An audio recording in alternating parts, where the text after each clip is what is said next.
All Things Motoring is owned and brought to you by CHANGECARS, South Africa's trusted online vehicle platform. Whether you're looking to buy, sell, or just need advice, visit changecars.co.za.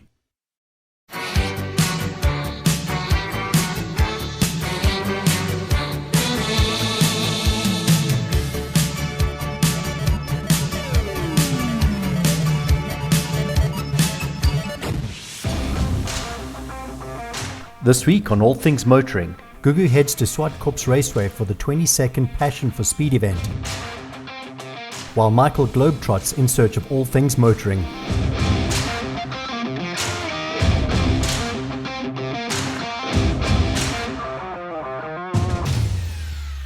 Welcome back to another episode of All Things Motoring. Today we're out in the sun once again at the Passion of Speed in Zwartkops Raceway. So it's going to be a jam-packed show full of motoring. We're going to be chatting to the owner of Zwartkops Raceway, as well as an interesting racing team that's doing quite well and is doing really, really good things for people out there. Stay tuned. Ah!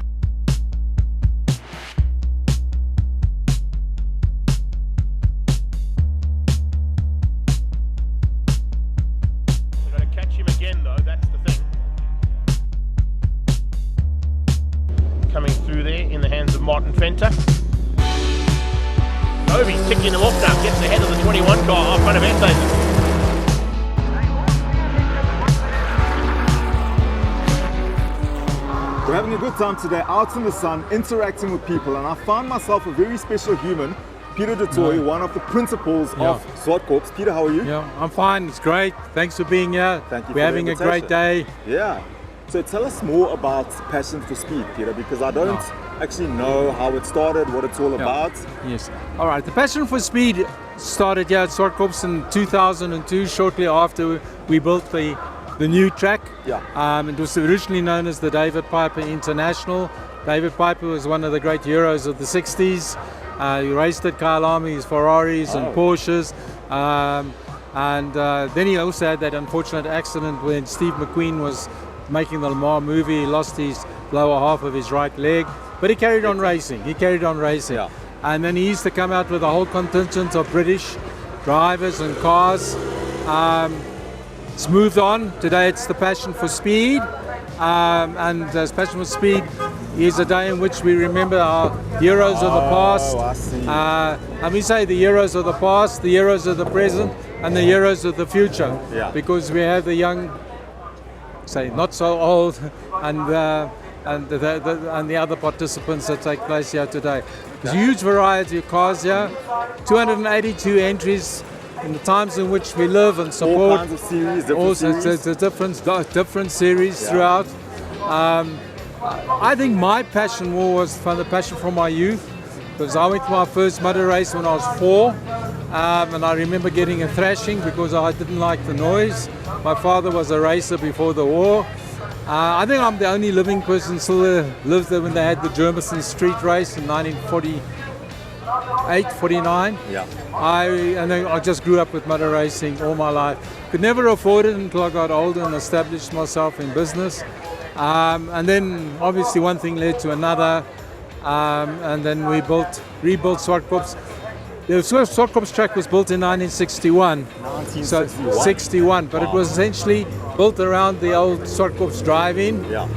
But it was for motorcyclists, and we had all the World Championship motorcyclists racing here in a series once a year. And then it fell into a bit of disuse, and it was divided. And in 1988, with the new Kyalami, we decided to build a track called half the size, twice the fun. Okay. And that Zwartkops story continues from that right through the 90s until the early 2000s when we rebuilt the track to what it is today. Okay. And the focus is participation, accessibility, so you can come interaction with people, that's most important. And the cars and the people. Yes. Behind you, the cars of my youth, the D-Type Jaguar, the Lalette, which are all cars built. This car and the Flamingo was built by South Africans and raced by South Africans in their day. Oh wow! And of course, these aren't racing anymore. Well, they're on show today, but we do race them from time to time, but we can't race them all. Yeah. But it's a whole spread here today, from the exotic extreme supercars, you know, the Lamborghinis and the Mercedes and the Ferraris. Those are nice. Those Yeah, are nice but I to mean, see, that's more professional racing driver that's driving those cars. I hear there And- are also international teams here racing. Yes, from Europe. Okay. They with the McLarens and the Ford GT40s and the Lotus Elans, and then our local contingent and cars that have been recreated in South Africa exactly to what they were in their day, because the original cars either disappeared or they're in museums, they don't race them any longer. So we capture the past. We capture the past. All in one And day. it's all in one day. Yeah. And it's, you know, and everybody meets everybody. I think a lot of people only meet their other friends here once a year. Well, I'm But glad they're to here. meet you, Peter. So it's great You to seem have to you know who here. I was. I seem Yeah. to know who you were Yeah. before we even Yeah. met. So, Peter, I see you carrying a magazine here. What's this about? Oh yeah, this is something I wrote many years ago Oh. about the history of Zwartkops. Okay. There it is, when we had the original circuit, when it went through the drive-in. Then the second article was what we called half the size, twice the fun. Twice. And It there's still a- is a lot of fun. Trust Oh, me, yeah. I've driven Oh, around yeah, a lot yeah, of tracks. yeah. This is fun. So there it is. That's the original track, but then we cut it in half for the carts. Was this the original And track? that's- Yeah. There's the driving screen. We went Oh, around. I see, I that see, I was see. the half the size, twice the fun. Uh-huh. And now we've got the new circuit, which was completed in 2001. So there's the new vision, and that is to grow motorsport, to reduce the barriers of entry into motorsport. That's awesome. And it's for the participants, and as I said, the accessibility, and can we say, as far as possible, affordability. Affordability, Yeah, because yeah. that is a factor. Peter, are you happy with the turnout today? Has it been a Well, success to you? wonderful weather. It's hot, but it's the spirit of the occasion. The participants, everybody's keen and they're excited. It's a lot of work. It's not, you don't make money out of an event like this with the overseas competitors. But nevertheless, that doesn't matter. That's of secondary importance. The importance is to establish a base, which we've done for 22 years, where people feel they can join in an international type meeting with the vibe and the intensity and the competitiveness of this meeting itself. So it's great, and we enjoy it. It's a lot of work, but it's for motorsport. Yeah. And for the participant, and it grows motorsport. People does. have the aspiration, I can do better, and I'll get myself a car, and then the reality sets in. So guys, some of you may not know, but Peter is an icon in South African motorsports. He's one of the guys responsible for what we see here, previous events, future events. He's really paved the way for a lot of what we're seeing in motorsports. Peter, we Okay. appreciate you for all that you've done. Yeah. Not a lot of people actually realize that you're the man Huh? who helps make everything Yeah, happen. thank you And very there's that much. piece. Yeah. Okay, but thanks for being here, and it's a great and glorious Thank day. you for the invitation. Okay. But Peter, before I go, Yes. you and I need to make a deal. Okay. That we will run around the track, Yes. you and I, Yes. at some point. Yes. Is that a deal? That's a deal. Thank I you. won't frighten you because I got too old and I don't race any Look, longer. So I promise not to frighten you either.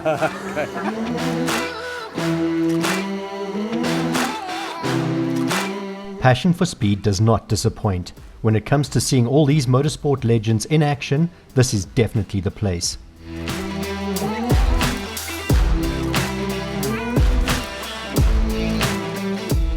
With everything racing today, from Porsche 917s, original GT40s and the McLaren MB5, it's tough knowing which way to look.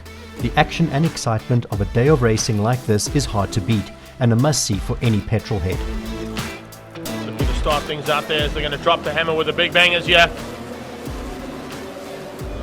ISPs, Trans Ams and V8 touring cars into turn 1 for the first time today. Ollie Ellison around the outside, trying to find a way through now early on. Jonathan DeToy under attack from Beaumont, looking to try and win things out in the category he's putting his money behind. There comes flying. Larry Wilford dives on the inside. Lola 270 out of the 917. Porsche, Lola and McLaren. That's what it's all about. International sports prototypes. You know where Mark is, what? No. Should I just call him then?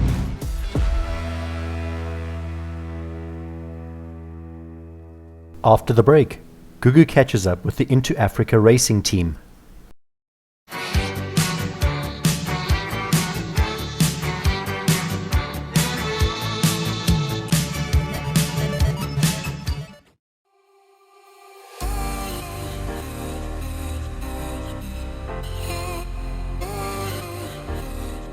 What's amazing to see, especially over the past few months, is how strong the motorsport culture is in South Africa.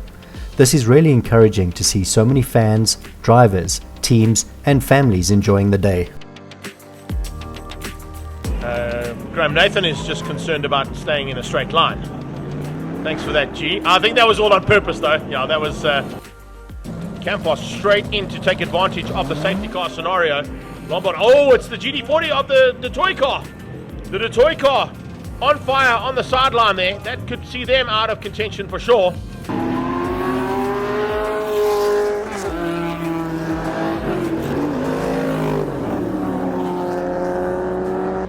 007 on the side of the Aston Martin. That is piloted by Zolile Letlaka for Into Africa Racing. Jackson runs wide. Zolile Letlaka dives on the inside and the Aston Martin to get through on the Audi. The toy goes defensive into turn 4, not letting Scribante through. The Charles Arranges were able to get into the 59s as well, but it was high 59s and mid 59s from the toy and Arranges as opposed to the very low 59 from Scribante.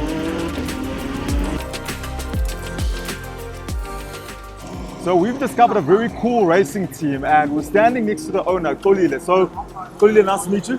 Nice meeting you, bro. Good. So tell us about Into Africa Racing, because that's a cool name and I really want to find out more about that. Into Africa Racing team is a private team. It's owned by our company brand, which is Into Africa Mining, the mining group. I'm part of that company.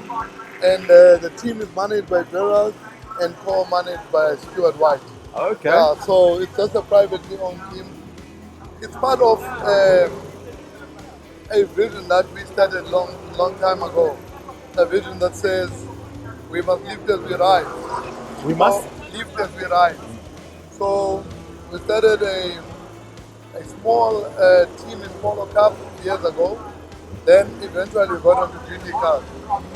So there was a bit of noise, guys, and they're all cars, so we are going to be disrupted every now and again. That was close, eh? That was very close. So yeah, I'll pass on to the team manager. Team manager, you are? Contact yourself. Wow. So what's it like managing a team like this? How many events you guys do per year? You guys seem like a professional racing team. Yeah, we tried to be. I think 8 months ago when Mr. Tlolile approached me to start a team, we didn't really know what was going to happen. But we started off strong last year by finishing second in the 9-hour in Cape Town. And then this year we're approaching to maybe win a championship, and then with the sprint racing and the SA Endurance Series, which is owned by Mr. Tlolile as well. So we want to try and see if we can win a championship and just do as best as we can. Very nice. So speaking of the SA Endurance Series, Kolile, I was actually chatting to Roger Pierce recently, and you acquired the series from him. Yes, we acquired the series from him, myself and Isaac Spies. And Isaac Spies and Wayne Redal ran the series, and myself and Stuart, who's a professional race driver, but I'm the guy that trains me. Yeah. There's no talent. So you race. I know that you race. So he's the guy behind it all. That's the guy that's behind it all. Stuart, we appreciate you. So he's the guy that's behind all my lack of talent or better talent. Yes. Okay. So Stuart, do you race or are you just the trainer, instructor, professional? Are you racing in the team? No, I race myself as well with Kolile Ledlaka in the endurance races and also now and then in some sprint races. But my main focus is mostly racing in Europe. So last year I was a Lamborghini junior driver and raced for a Swiss team called Emofrey Racing. Very nice. Also with the backing and helping of Mr. Tlolile and other sponsors as well, Sean Penrich. So between the two of them, I've been very grateful to have been living my dream and also have to give back and help him as well. And it's been a great adventure so far with his own racing team, and I see some big things for the team this season. That is awesome, guys. I'm proud to see what you guys are doing. You guys keep doing what you're doing. And I've heard that you guys have won quite a bit. Roger was telling me about your guys' victories. It's really good to see. No, thank you. Keep it up.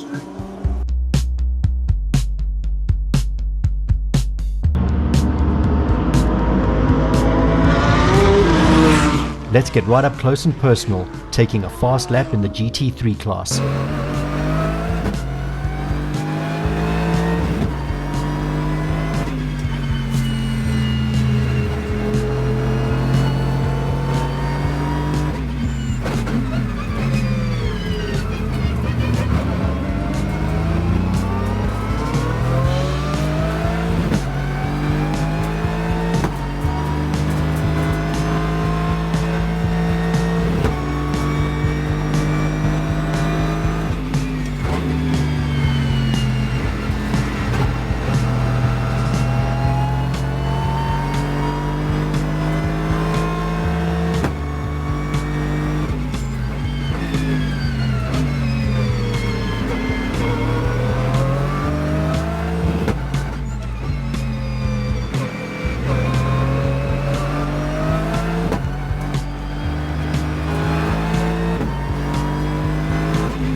See Michael, you guys.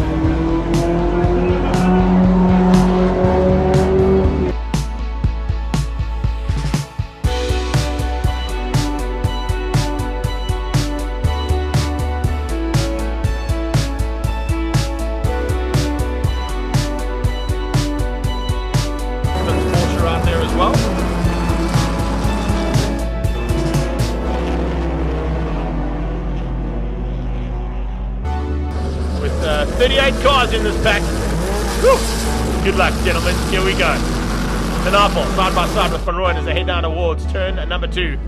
It is the Chevy that leads out over Rob Priest from KwaZulu-Natal, the Daisy Raceway man. Oh, and it's Layson. Dave Layson with the problem, clipping the inside curve and getting that Sirocco literally almost mounted on the curve. Stay tuned. After the break, we find out what Michael has been up to in search of all things motoring.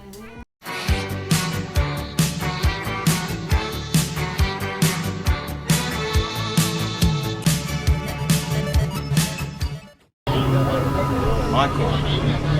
This reminds me of Michael. I thought it was him. Morganhood is a lap down, but he's not going to be worried about that. He just wants a bit of this action. Morganhood on the inside, looking for a way through. Look at Alan Poulter trying to follow Graham Nathan on that inside of turn 4 with Demeter on the outside. Yo, that's brilliant.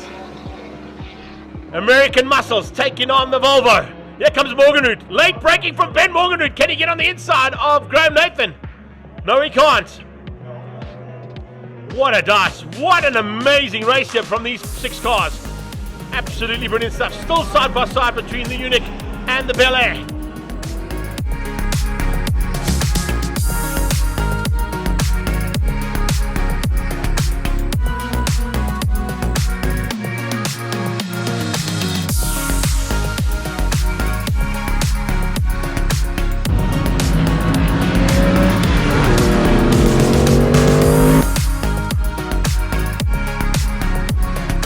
Alright guys, the cat's out the bag. Finally, I've been trying to get a hold of Michael all day. I couldn't, but I found out that he's overseas somewhere, out in St. Helena apparently. I've never heard of it, but he's exploring new opportunities for all things motoring. So let's hear from him and see what's happening on that side of the world.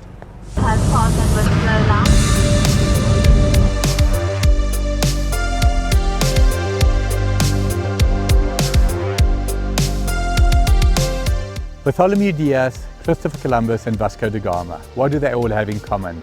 They all went out to explore new frontiers. However, a really famous name, Napoleon Bonaparte, exiled to the island of St. Helena, and that is why I'm here, to explore the beautiful, untouched, relatively unknown island of St. Helena. What is there to see in St. Helena? We don't know yet. Is there a car culture in St. Helena? We don't know yet, but by the time I'm finished, we will know. What is interesting about the island of St. Helena is the number plates are in total numerical order. There are no letters whatsoever. So you'll see a number plate 741, 742, 586, 985, and you have to assume that is the 985th car registered on St. Helena. What is interesting is there are some really classic old cars on St. Helena Island.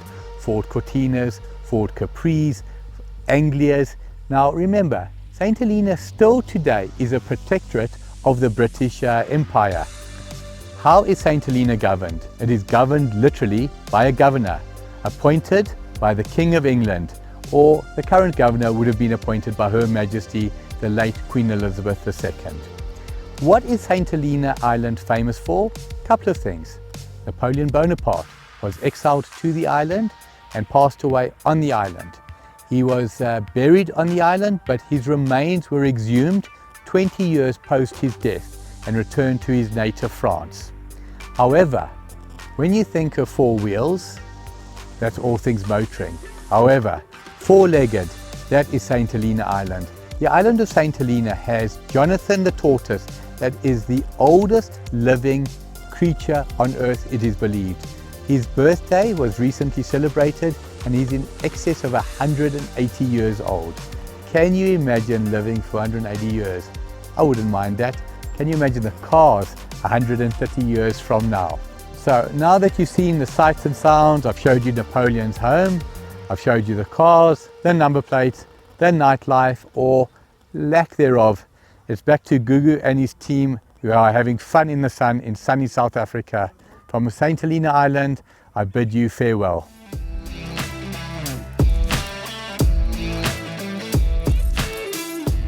Okay, so that is it for another episode of All Things Motoring. It's been an amazing day. Passion for speed is definitely worth attending. I've had fun for my first time coming out here, so hopefully see you next year at this event. On the next episode of All Things Motoring, we're going to be doing All Things Soweto. So if you're around the area, hopefully see you there, and thank you for tuning in.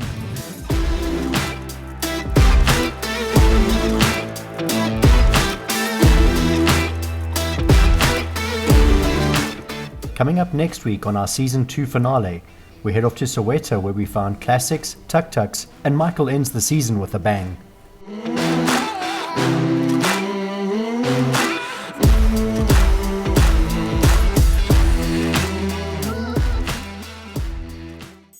Out in the sun, first time attending passion for speed. Alright, so that is it for another. Alright, that is it. Did I say that? That is it for another episode, or we're learning more and more, we're meeting new people, and I don't know. So that's the next thing I want you guys to see. Is that correct? No? I don't know. Appreciate that. Guys, thank you. Peter is one of the icons. Why did I have to mess that up? All Things Motoring is owned and brought to you by CHANGECARS, South Africa's trusted online vehicle platform. Whether you're looking to buy, sell, or just need advice, visit changecars.co.za.